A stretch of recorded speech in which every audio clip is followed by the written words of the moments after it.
Thank you, and welcome to No Culture on a Dead Planet, How the Arts Can Lead the Response to the Climate Crisis. I'm Lauren Healey. I'm a freelance project manager and consultant in the arts and culture sector with long-standing interest in the climate crisis and how culture can respond. Before we were confined to our homes, there was a rallying cry you would sometimes hear at environmental protests. Climate justice is social justice. It's about time. The leadership in the UK's mainstream environmental movement is still overwhelmingly white. It's primarily middle class, because in this country it's primarily people with disposable incomes who have the luxury of time to devote to such causes. This is not to say there are not people of colour leading activism around the world, far from it, but to quote Anjali Raman-Middleton, co-founder of Choked Up, the loudest voices of this movement tend to be white, and it often feels inaccessible to people of colour. Environmental issues disproportionately affect people of colour worldwide, and it's these voices that need to be centred. At these same protests, you would also see placards with sentiments around saving the planet for future generations. The 7-generation principle is based on an Iroquois philosophy that the decisions we make today should result in a sustainable world far into the future. In our current society of endless overconsumption, this is an important lens through which to view decision making, but it's also important that thinking of the future, we don't position the effects of climate breakdown as only happening in the future. For large portions of the world population's effects are already very much being felt. Floods in Bangladesh, cyclones in Mozambique, drought in India, wildfires in the US and Australia are not just extreme weather. Pandemics have long been predicted as an inevitable consequence of our treatment of the planet. We've been experiencing the effects of COVID for a year now, but as been pointed out, whilst we all may be in the same storm, a few people are riding it out on a super yacht, the vast majority of the global population are in a leaking rubber dinghy. The same analogy applies to the effect of climate breakdown. This is where the importance of activism, of creative social practice comes in. There is some fantastic work taking place globally in this context. Artists and creative organisations deeply embedded in their communities, testing out positive ideas of how we can rethink aspects of our society.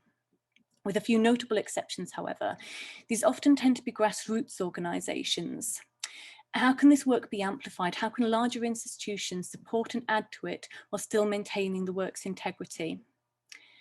I've been to conferences about climate in the culture sector recently, where panelists spoke about what we, as individuals, can do to reduce our carbon footprints. Carbon footprints do indeed need to be reduced, but by putting the onus on individual consumption, we conveniently ignore the much deeper, complicated and embedded ways in which climate breakdown is an inevitable consequence of global history. Our current global structures are built on the foundations of colonialism. The vast majority of countries classed as developing are those where both the people and the natural resources were exploited by America and European nations. Countries in the global north are rich thanks to the ongoing use of cheap labour and materials in the global south. Our current economic model treats the planet's finite resources as disposable, where their only value is their monetary value.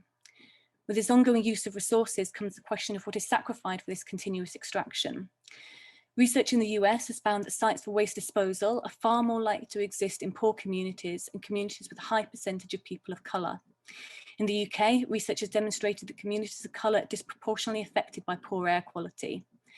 The Shell Oil Company is infamous for its treatment of the land and people of the Niger Delta, recognised as one of the most polluted areas on the planet. Of course, this hasn't prevented Shell from last week being announced as a major sponsor of Our Future Planet, an exhibition on climate change at the Science Museum. People who are most vulnerable economically and socially, people of colour, women, children, older people, those with disabilities, to mention but a few, are all the groups most affected by climate breakdown and environmental degradation. My point is that responsibility to tackle climate breakdown within the cultural sector is about imagining alternatives to the societal structures that have caused this crisis in the first place. In other words, bringing about systemic change. Because if there's one thing we're extraordinarily good at in the cultural sector, is using our imaginations and our creativity. We need to utilise these most renewable of resources, not only to rethink the systems to address this crisis, but also to ensure that we don't get so panicked by the scale of the task that we fail to do anything at all.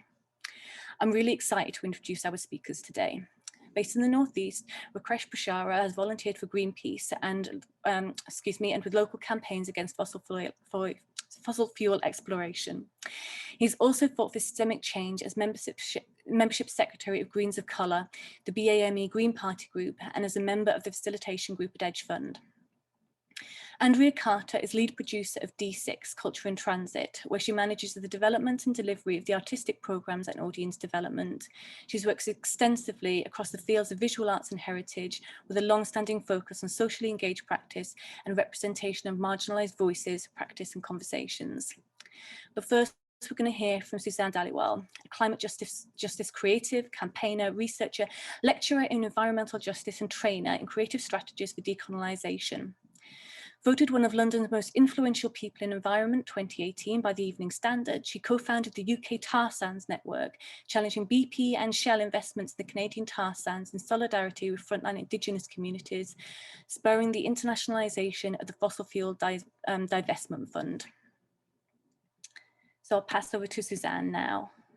Hi, Lauren. Thanks for that introduction, and hi, everyone. I know people often say, every day is Earth Day, and that's true, but I always love the opportunity to come together to, especially in these times of separation, to reflect on where our climate movements are, so that we can go to the future. And I think based on what you were saying, that's one of the most important things about this relationship between the cultural sector and the climate movement, is this ability to look at where we've been, to see where we are, to see where we're going. So I've got a short presentation today that really is about sharing climate movement, her story.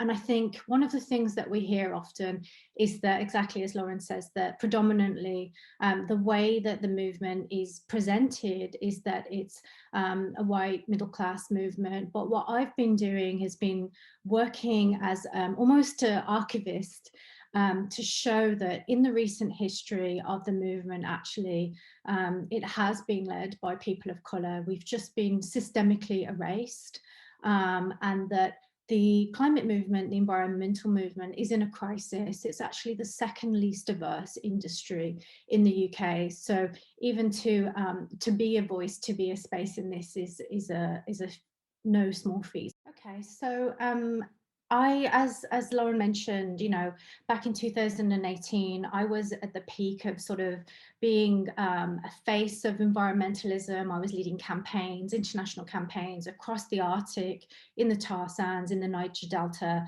I was connecting the dots between extractivism and climate justice. And then this thing happened called XR and the movement with Greta. And in an instant, a lot of the movements that had been working, we were erased overnight. So, you know, for me, the climate crisis isn't something I could work away from, even though we were being erased. So what I did was I actually shifted towards being a cultural producer to try and share both our history and to try and question the culture of activism and to find ways that I could continue to do that work. So one of the things that I did was to study social sculpture, and this is one of the pieces that I created there, which was literally this megaphone, and I rewired it so that it became a listening device. And it was to show how deeply important listening was, listening to people of colour, those on the front lines of the crisis, but also to the recent history of how our movements were created, so that we could understand the true legacy that we have within these movements. And to refer to the name of our event today, as I mentioned, this climate crisis, this environmental crisis that people are walking into, has been going on since 1491, since the beginning of the extraction of resources from the territories and homelands of communities. So this is the Alberta tar sands. It's one of the most biodiverse areas on the planet. It's one of the lungs of the earth, the boreal forest in northern Canada. And so when we're talking about the cultures of activism and the cultures of environmentalism, we're not just talking about stunts or creative campaigns. We're talking about fundamentally the philosophical relationship to the land, how we see the land and how we view it. So, you know, here, this industry views this earth, these resources, as overburden that can be stripped and removed to turn it into this absolute wasteland. You know, the image below is basically ecocide. this land will not be repairable. So that's, you know, as Lauren mentioned, it's not just that we're talking about this future crisis. This is about the ecocide that has already happened, this devastation that has already taken place. And just 2 years ago, lawyer Polly Higgins died, who was campaigning for a law of ecocide to be recognised for the devastation that has happened to our planet. And that's a really important campaign, because it's about taking accountability, and to put accountability on those people who have caused this devastation, being the corporations such as Shell and BP, but other multinationals, and also that accountability that lies with us for being in the European nations who have been part of the treaties and the erasure of the communities that have led to this. So I think that's something for us to think about, that when we're talking about this relationship between culture and the protection of the environment, it's about this long-standing examining and interrogating this relationship to the earth. So this is, as I mentioned again, this is the tar sands, and this is what I've been working on for the last 15 years or so, is looking at how the devastation that has took place there. And I think that's important when we talk about our climate literacy, that as well as this future scenario, it's about the fossil fuels that have already been taken, those that need to be kept in the ground, and the frontline communities that have been defending that. So that's why having this sense of movement, her story, understanding the movements that have been historically erased from the environmental movement, and also most recently in the past few years. So yeah, this was the beginning of the UK Tar Sands Network. This was a graphic that we designed with the First Nations communities there. And that's something really important, that with the UK Tar Sands Network, something that was very different to a lot of the culture was that everything was designed with the communities.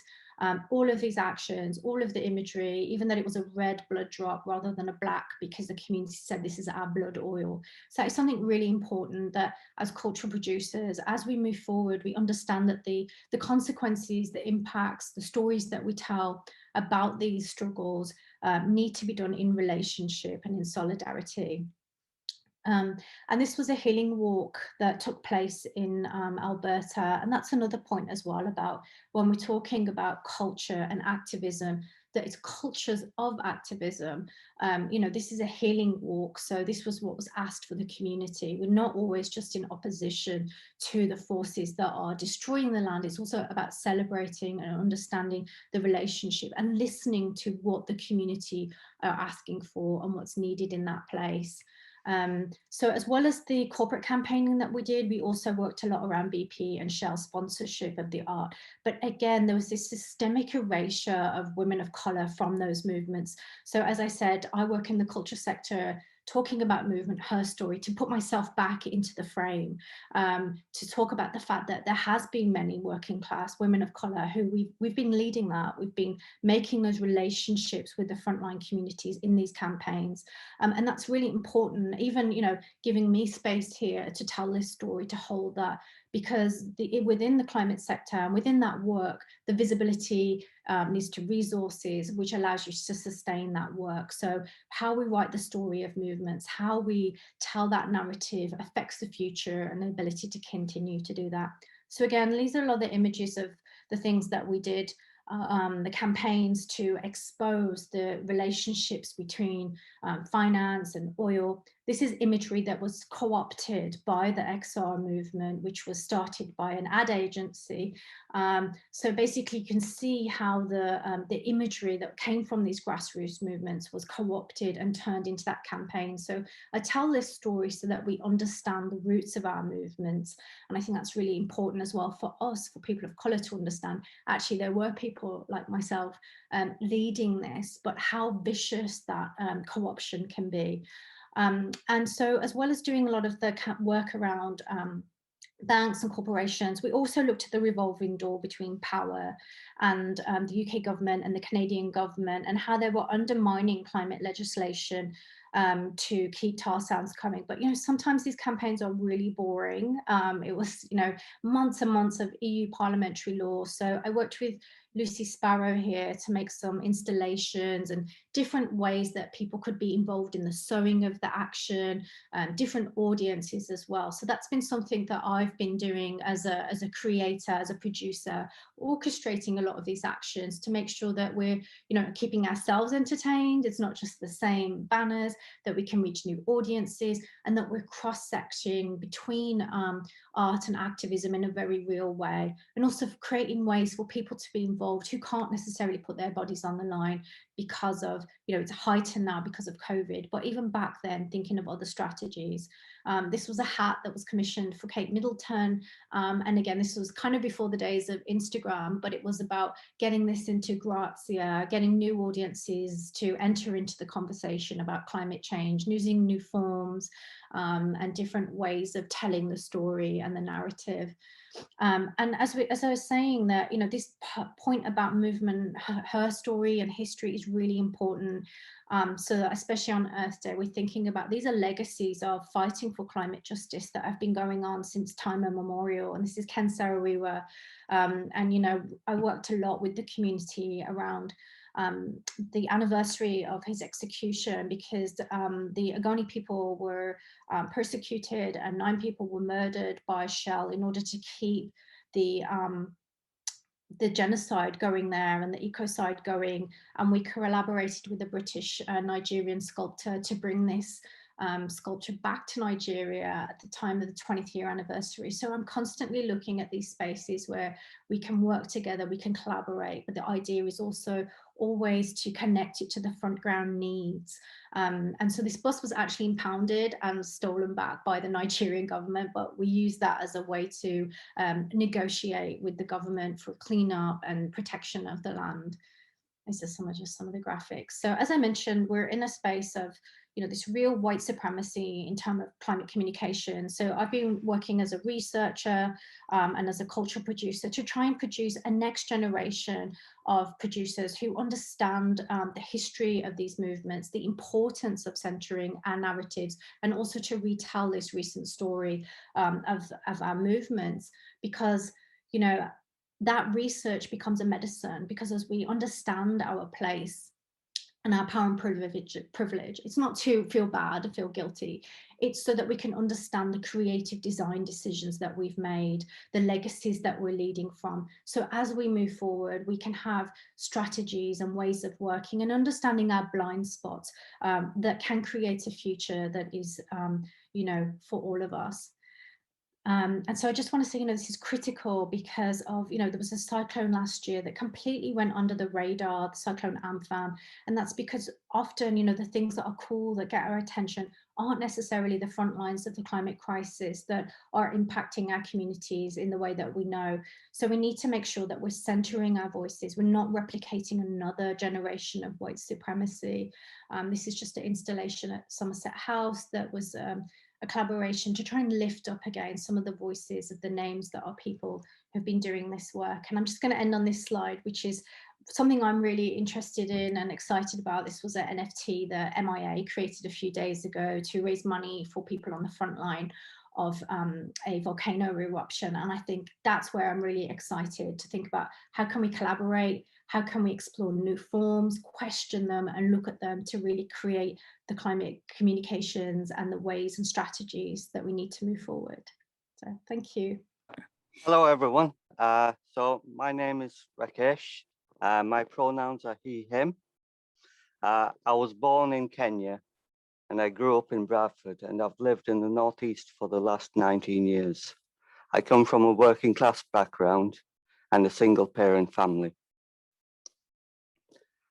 As Lauren has mentioned some of this, I've been an environmental organizer for the last decade. I started off as the coordinator of the Newcastle Greenpeace group, and then focused on local campaigns against fossil fuels, beginning with a campaign against underground coal gasification, and then campaigning against planning applications for open cast coal mines. 2 years ago, I rejoined the Green Party with the aim of providing a platform for marginalized voices within politics and the environmental movement. And for the last 18 years, I've been a committee member of the Green Party Liberation Group, Greens of Colour. Last autumn, as a result of our work, a motion that we proposed to the Green Party Autumn Conference calling for the reparations of transatlantic trafficking of enslaved Africans was passed overwhelmingly by the Green Party members. The climate crisis is having a devastating effect on global South countries. Those who have done the least to cause the climate crisis are paying the greatest price. Here you can see that countries in the global north ate their shares of global emissions decades ago, and yet they still continue. And since those days, we are incurring climate debts. So here's a time-lapse video showing where emissions have come from historically and how they're built up over time.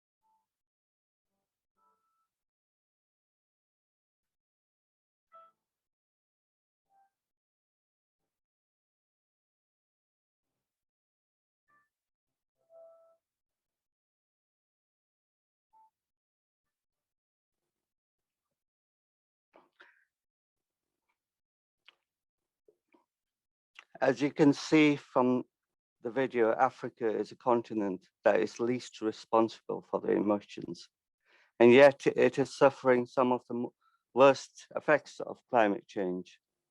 Temperatures in Africa have risen by 1 degree since 1901, and they're expected to continue to increase while they'll be seeing less rainfall.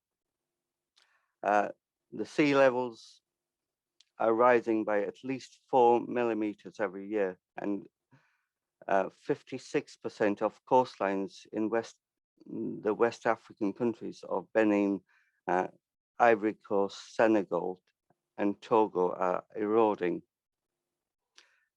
2009's tropical cyclone Ida was among the most destructive cyclones ever recorded in the Southern Hemisphere, resulting in hundreds of casualties and hundreds of thousands of displaced people.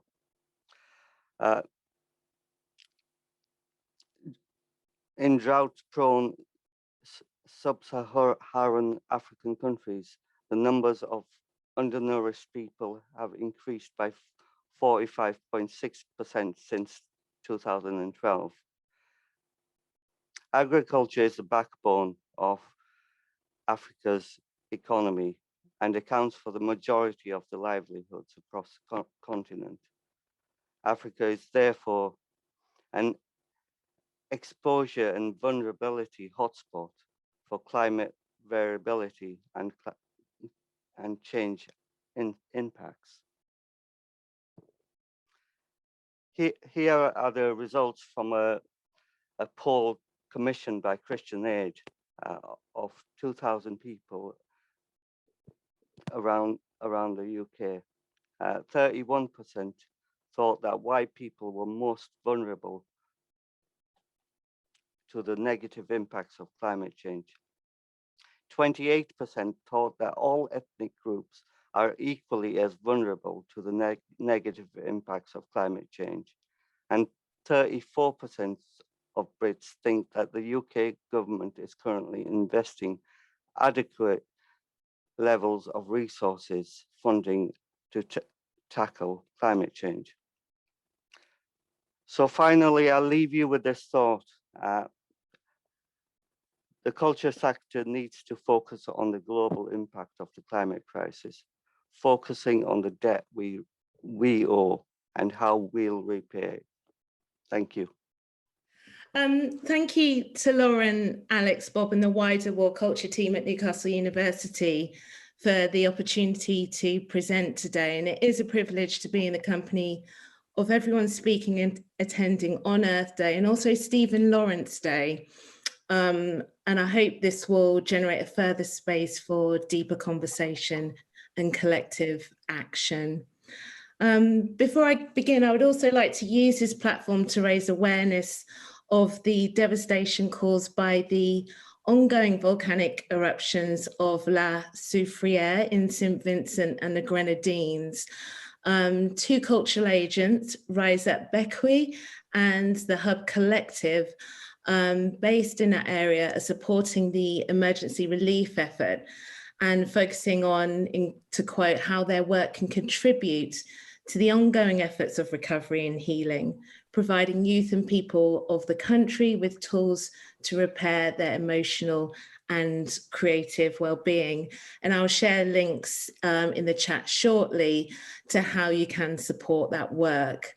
But I raise this because this natural disaster is also impacting the most easterly windward island of Barbados through an unprecedented amount of volcanic ashfall.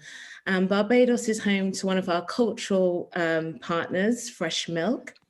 And to paraphrase Annalee Davis, who is an artist and founder, director of Fresh Milk, the short and long-term realities of this disaster in the context of COVID-19, in effect a lockdown within a lockdown, and compounded by the recent economic recession in recent years, is very much the epitome of the Anthropocene. 14 by 21 miles in scale, Barbados as an island was historically carved across every inch into plantations by centuries of British colonial rule. So we are inextricably bound together, and we cannot extract cultural partnership from the roots and inequalities of power, resources and access. So we need to listen and address them head on. Very much, I think, the points that Suzanne touched upon a few minutes ago. So moving on, D6. Today, I just want to kind of share a few minutes of D6's organizational approach and practice through collaboration and engagement. So it's a bit of a journey through words and images on the potential impact that culture can have on wider behavioral change through creativity and partnership. We are a visual arts organization where research in the form of new and untapped ideas, understanding and exchange lie at the heart of what we do. We co-produce new knowledge, perspectives with artists through practice relating to areas of social relevance that concern and connect us. So there are three pillars that kind of historically and currently run through our work.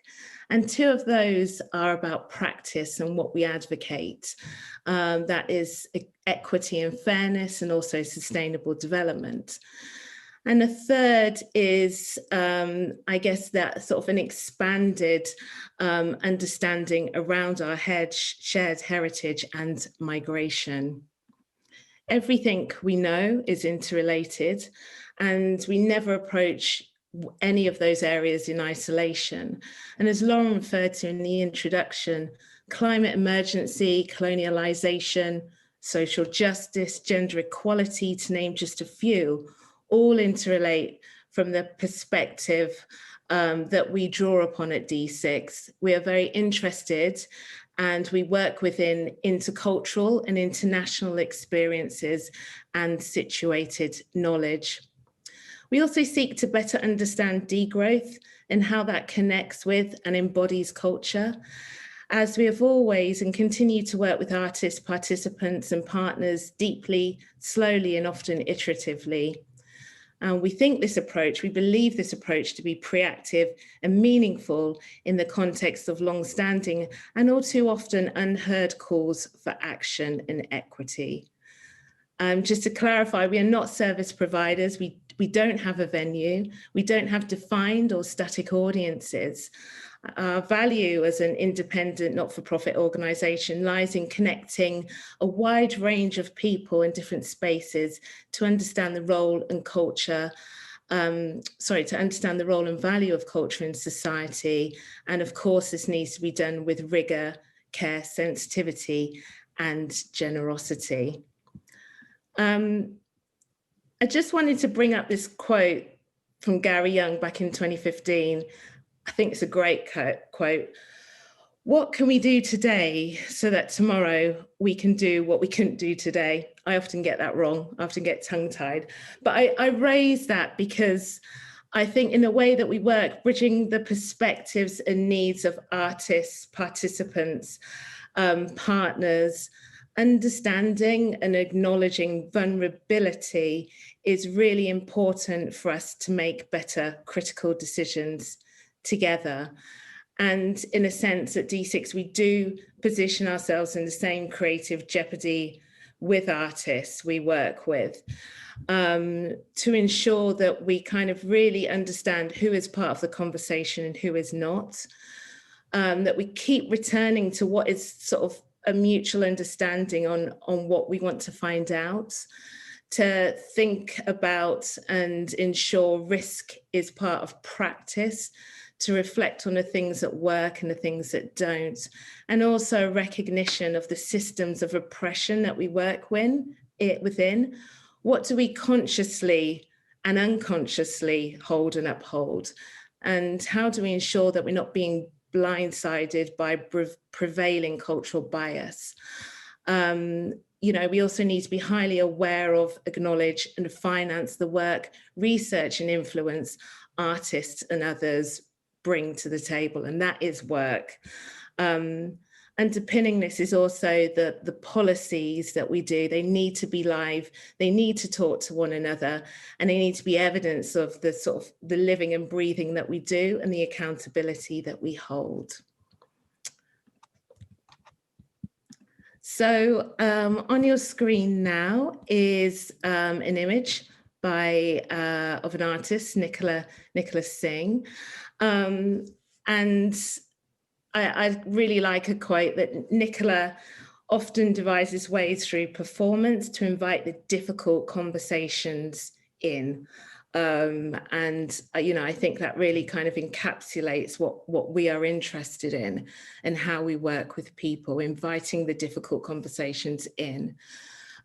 We work with artists across the North, the wider UK and internationally through a process that's typically, but not exclusively, begins with open call, providing space, time and resources for artists to research, and if mutually beneficial, to develop into production through commissions, events and longer term projects that often take place over the course of years and geographies. And we do this through a multitude of different funds and partnerships. And that work in progress or completed work is generally exhibited or tested in spaces and communities where the artistic content itself has been generated. For a number of years now, we've been working with an artist called Henrasi Khan, who is currently based in the Northeast. And Henna's practice widely explores the intersectionality of social justice, climate migration, and deeply considers cultural hospitality and what it means to belong. She has developed a sort of socially engaged practice through the curation of walks and interactions between newly arrived and settled communities, opening up spaces and conversations for shared perspectives. And during the pandemic, while we had to put things on hold, she also developed a series of digital workshops with resettled families from Syria in Iraq who are now residing in East Durham, offering maps and creative materials as part of a joint exploration of this new regional landscape for those families, talking about climate change and heritage through biodiversity as a means of connection, of radical hospitality. We also develop a program that's influenced by the participants that we meet through the practice of artists. And this has led us over recent years to develop a new program called Sanctuary and Culture, which is aiming to work and support with professionals at the sharp end of the immigration system. The Northeast has been a dispersal area since 1999, with a fascinating and known contemporary cultural history and landscape that reflects this.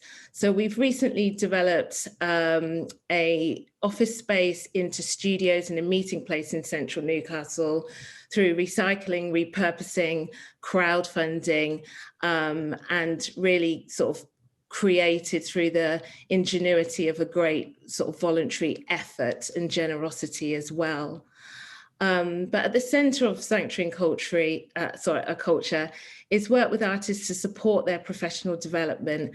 This also means an obligation and holistic understanding of home office processes, the work of frontline services, and by no means it is not a personal dive into the lived circumstances of the artists we support. It aims to bring the cultural and voluntary sectors together to provide a provision for cultural activity and better representation. We also think carefully about how we mobilise spaces for research, production and interaction with others. And it's a real measure between what happens in a virtual space and a physical space.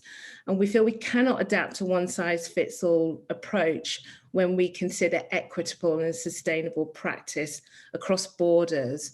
So we need to think carefully about mobility and particularly what is gained and what is lost in that process. An international project we currently have running at the moment is called Contested Desires, which explores our shared colonial heritage with partners and artists across a wide range of geographies, including a heritage consultancy in Rome, an artist-led organisation in Lagos, Portugal, a feminist cultural centre in Barcelona, nomadic arts festival in Cyprus, and an artist-led residency space in Barbados, all encompassing different and diverse practices, governance, motivations, and of course, languages. At a local level, we've partnered with the National Trust, engaged in their own rigorous review of their portfolio relating to sort of their nuanced and deep colonial collections that have prospered the heritage sites and landscapes that they can serve today. So as we work across these different spaces and we draw knowledge, we also have to think carefully about the emotional and psychological impact for everyone involved, particularly those repeatedly affected by systemic failures. You know, it's a real, very, very real part of the work. And just kind of to give an example of that, Rakish Festival, who we're working with in Cyprus, is a really interesting collective, thinking very deeply about regenerative cultures. Their festival is a roaming festival across rural communities, which works deeply in those communities for years, draws upon local resources, and thinks about creative co-production alongside the direct impact of climate emergency and change, and looks to creative solutions as a legacy of those partnerships and relationships. Just to end, because I'm sorry, I think I've gone over time, but also what we want to think about and unpack is how we connect with global frameworks as well, which can often be overwhelming and stop us in our tracks. And as I touched upon degrowth earlier, we want to better understand and evidence how our work might relate to the UN sustainability goals. international development and collaboration allows us a space to unpick and harness the role of culture, which arguably is the fourth pillar of the sustainability goals. We work internationally to resist the increasing isolationist politics at play. And last year, D6 Director Clemeni Christoforou set up D6 EU, a sister NGO based in Cyprus, after many months of research, consultation and conversations. So in close relation to D6, D6 EU will create further spaces and capacity for conversations and events across the local to global concerns. And we look forward to sharing that programme with you in due course. In the meantime, we keep working, we keep learning, and we keep adapting. Thank you. Thanks so much, Andrea. That was great. I've got a few questions. We haven't got a huge amount of time because I'm aware we've obviously got to have a little break and go into our breakout rooms. But if anyone's got any questions for any specific panelists, if you could just put them in the chat, that would be great. What I might do is just ask all three panelists to just put their mics on. So rather than trying to direct questions at a specific individual, I think there might be questions that people could answer from across their breadth of experiences. One of the first things I was thinking about was actually came from Rakish's presentation about this idea of question of debt and how the cultural sector communities can sort of question this idea of debt and justice and payback. And I just wondered if anyone on the panel wanted to kind of add to that, coming from their kind of perspectives as well as cultural practitioners.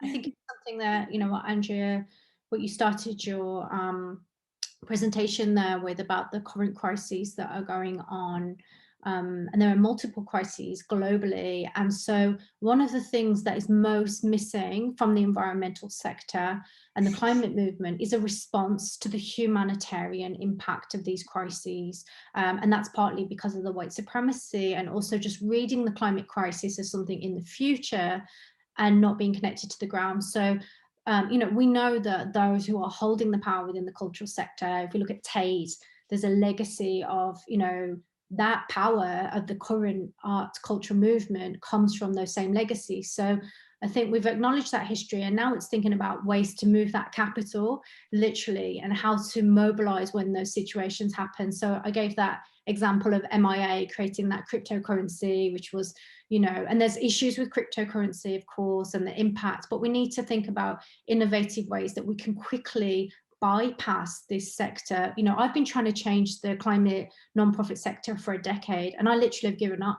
We don't have time to wait for that. So collaboration, having your ear to the ground, understand what's happening, and not coming with that careerism. I think that's really important, that you're coming in to collaborate, to be in service. What we call in Sikhism is seva. So I think that is the way, and that's why we're looking at new forms of what the actual modes of activism are look like, especially when we can't be on the streets right now, and especially for people of colour, that was already a hard reality, and that's more so. So it's this innovation of the sector itself is a way to move that capital and redistribute that pound privilege. Mm-hmm. I think some of the stuff you mentioned there, Suzanne, is also, I think all three of you touched on it. It's about this idea of listening as well. And I wondered if anyone wanted to kind of continue any of the thoughts that were brought up in terms of that kind of concept. In terms of, I suppose, kind of non-white, non-privileged ways of listening as well. I think it's like, and Andrea touched on it a little bit in her presentation. It's about listening to the experiences of migrant groups, and also marginalized groups, especially like recently I've been doing a lot of work with the Roma Gypsy traveller community. They're often left out in conversations. They're often the targets of marginalization, even from marginalized groups, because they're thought of as different because they don't live in houses and they travel about. So I think from my perspective, it's trying to include everyone and not leaving anyone behind. And that's how we look for solutions. Thank you, Andrea. I agree with that as well. And it's about listening, but it's also about an understanding of what we're asking people to bring to the table, that constant kind of emotional pull that we demand of people. Nicola Nicholssingh, who an artist who I mentioned in the presentation, is working very hard within systemic structures to make people listen, but actually that is an emotional toll. And she's looking for ways through her work, singing, speaking, writing about race, to elevate above having to say, I am a woman of color, I am coming from this approach. That is an emotional weight that people carry. We try and do that at a local level with the artists that we support that might be going through this incredibly hostile and increasingly so immigration system. And we also recognize where, particularly in our international project at the moment, that we have one global South partner. So there's an imbalance there. How do we address that in the next iteration? And again, what are we asking of that partner, and how do we need to really think carefully about the kind of creative relationship, a balanced relationship. So I think it's really important to be honest about kind of what works and what we demand of others as well.